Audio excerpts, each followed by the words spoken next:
Now let's go for the third part, discussing about what we call neurolinguistics. So we discussed about basic concepts of linguistics. Now we are talking about basic concepts of neurolinguistics and how these things are related inside the brain. So we discussed about Broca area, Wernicke area. I mean, those who found or expressed the importance of Broca area and Wernicke area.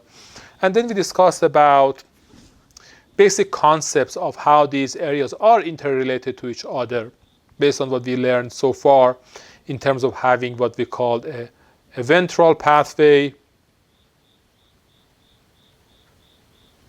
and then what we called a dorsal pathway.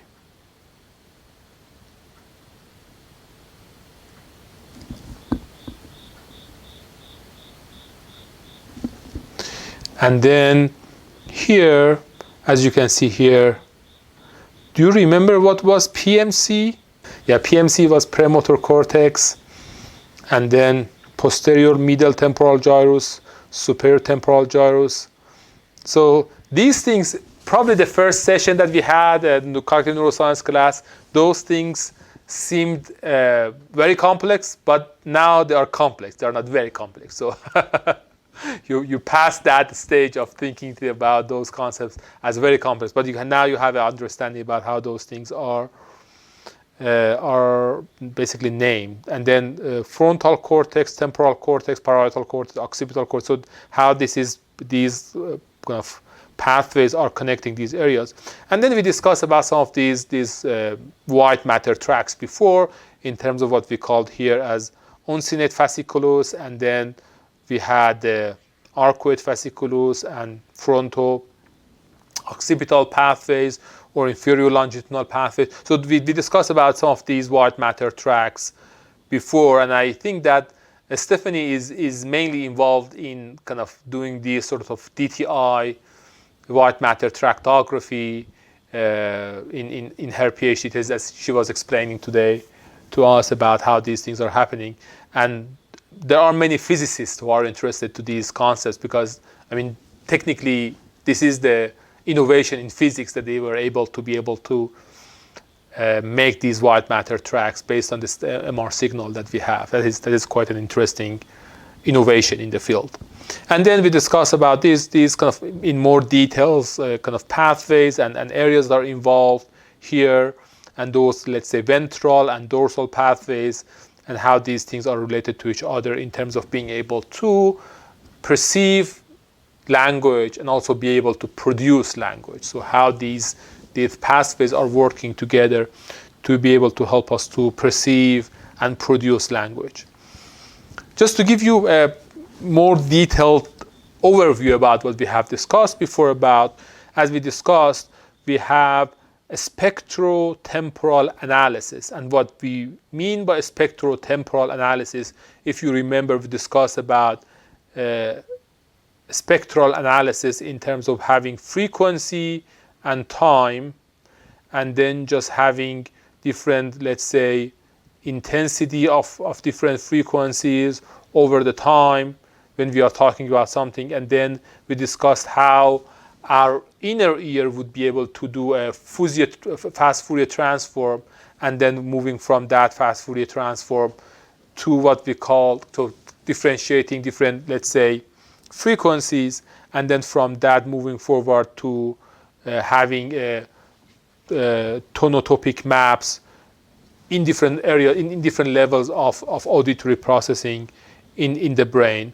And as we discussed, this is something that is mainly happening in superior temporal gyrus, mainly in an area that we call it, which is a primary auditory cortex in bilateral side. In both, let's say this one is right, this one is left. So in both sides we have a spectrotemporal analysis.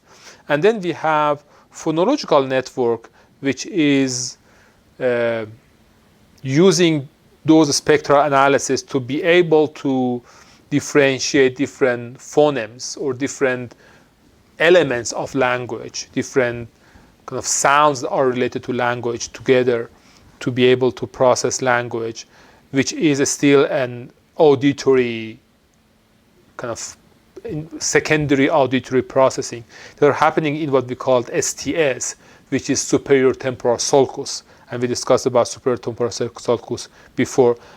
And this one is also bilateral in both sides. And then we have some lexical processing that are mainly happening in more inferior part of the temporal cortex, in the middle temporal cortex, and some inferior parts of the temporal cortex, so middle temporal gyrus, inferior temporal sulcus.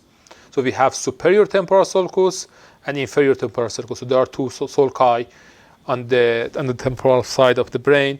And mainly they are left-sided. So it starts to have a weak left-sided. So it's just both sides, but left is a little bit stronger for lexical processes. And we discussed that by lexicon it means words.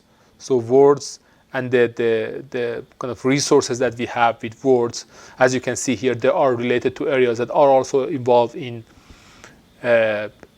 memory. So how these parts are related to memory. And then we have another dimension in terms of the sensory motor system. So adding the motor system to this process to be able to articulate the concepts that we have processed and perceived in the process of spectrotemporal analysis, phonological loop, lexical processing, and then combining those things to be able to articulate, to be able to talk, and areas that are mainly left dominant for people to be able. Here, people might ask about, okay, we have cerebellum, which should be located here. So this should be cerebellum in both sides. Why we are not talking about cerebellum? And I should tell you, cerebellum is playing a significant role in many language areas and many language tasks. Why we are not talking about cerebellum? One of the main reasons is that most of the atlases that you have learned about so far, they do not have cerebellum. And that is one of the gaps in the field. They do not parse out cerebellum, they do not have cerebellum inside because of the complexities related to cerebellum. The other issue is when we want to make a kind of a brain MRI from basically the skull, we need to define what we call a field of view, or FOV, to kind of cover different parts of the brain. And we usually define an FOV of, let's say, 256 millimeters, so the size. And if you put somebody who is larger than, who has a kind of a larger kind of head like me, most of the time with the normal protocols you cannot cover cerebellum. So most of the time we just sacrifice kind of having cerebellum in some of these brain imaging studies. So there are many studies that when you explore their databases, they do not have enough coverage for cerebellum. So people most of the time, they need to just remove cerebellum from the process. But in reality, there are definitely lots of really important things happening that are related to these processes in cerebellum. But unfortunately, most of them are not reflected on these papers because we are not doing the imaging from cerebellum. And that's an interesting process that you need to know about. But cerebellum is also a really important part. And even for some of the tasks, we do a stimulation on cerebellum. And now there are kind of many new studies showing that kind of stimulating cerebellum could have a specific cognitive impacts. And then at the end of the day, we have what we call the conceptual framework. It seems that the entire kind of territory of concepts, which are not kind of modality based, or they are not motor or auditory or lexicon related, they are related to all the different concepts that we have. They are not related to one specific area. They are distributed in many parts of the brain, and all of them are being integrated at the end of the day to these pieces to be able to make what we call language. And language is a combination of all these concepts together, which seems a little bit complex, but especially when you learn about the entire puzzle. So as we add other pieces of this puzzle together in the next sessions, you realize how these pieces are critically important to understand about brain. Okay, this is the end of the third part.